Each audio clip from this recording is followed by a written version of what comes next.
This is VOA News. Via remote, I'm Marissa Melton.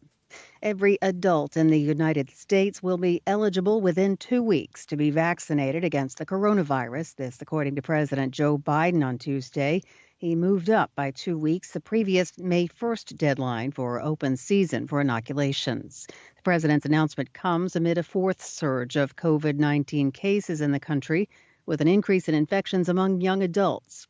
Over the past week, new coronavirus cases are up 7% compared to the previous 7-day period.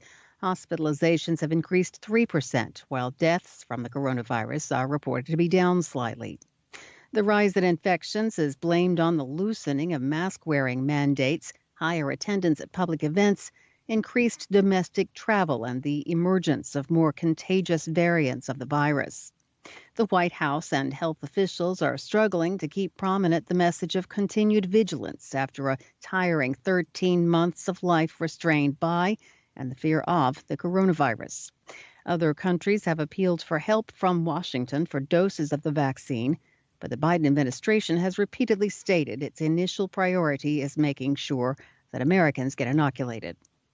A group of international public health experts says a successful rollout of new vaccines is no longer a guarantee of victory over the coronavirus pandemic. In an essay published in the journal The Conversation, members of a COVID-19 task force say the world is in a race against time to vaccinate enough of the global population to guard against the spread of new, more contagious variants. They say these mutations could render current vaccines virtually ineffective. You can follow all the news on coronavirus at our website, voanews.com. From Washington, this is VOA News. Ukrainian President Volodymyr Zelenskiy has called on NATO Secretary General Jens Stoltenberg and NATO member states to hurry his country's bid for NATO membership as Russia builds up its troop levels along Ukraine's eastern border. Zelensky spoke to the Secretary General on Tuesday to urge the alliance to fast-track Ukraine's membership bid as a means of stopping the long-running conflict in Ukraine's Donbas region. After that conversation, Kyiv released a statement saying the most urgent issue is for the country's leadership to obtain the NATO membership action plan that is considered a step toward membership in the alliance, which was originally formed to counteract the threat posed by a powerful Soviet Union. Zelensky has been working the diplomatic channels hard in recent days as Russia has increased the number of troops it has deployed to the north and east of Ukraine and in the occupied Crimean peninsula. The Minneapolis policeman in charge of training officers to handle crises testified Tuesday that the officer charged in the death of George Floyd took a 40-hour course on crisis intervention.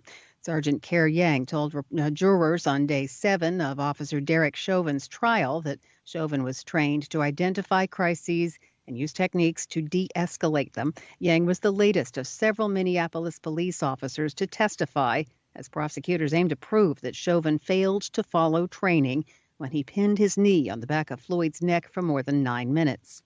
Chauvin, who is white, was fired last May after Floyd, who was black, died while in police custody. He's pleaded not guilty to murder and manslaughter charges in the case being heard by a racially diverse 12-member jury. Chauvin's lawyer contends that Chauvin followed his police training when arresting Floyd and that Floyd died from underlying health issues. Video from the arrest shows Chauvin holding his knee on Floyd's neck for more than 9 minutes as Floyd pleaded that he could not breathe.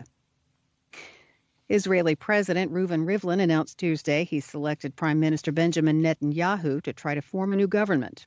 A March 23rd election, the country's fourth in the span of 2 years, resulted in no party winning a majority or holding enough support to form a governing coalition. Netanyahu now has 28 days to bring together a coalition with the option of requesting an additional 2 weeks if necessary.